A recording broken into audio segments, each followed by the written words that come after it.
Вот кости собакам угостили. Такие вот сейчас пытаюсь по позвоночнику вот поудалять по ребрышкам. Такой вот ножик. Так на коломе у нас был узкий такой, тоненький, легенький вообще.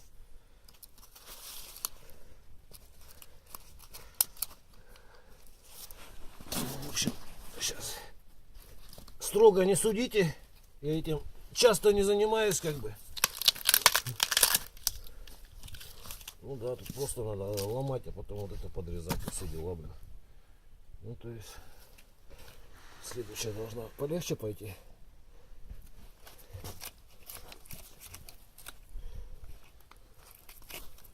Ну, в общем, примерно так вот. Сейчас посмотрим, как оно это. Это 9 ХФ. Такие вещи можно делать, но резать постоять надо. Вот так. То есть примерно такой вот. Правится вот с этой стороны. То есть тут дол большую часть сторону занимает, и поэтому правится легко. Ну, деревяшки еще пока уже видно было его в работе. То, что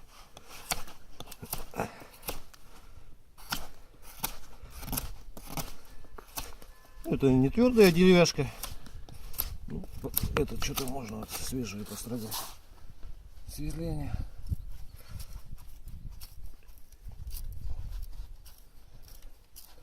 Это он то, что узкий, короче, вот такие вот места у него удобно. Между косточками пройти, там вот дырку просверлить, такие вот вещи. Как-то так, в общем. Всего доброго, до свидания.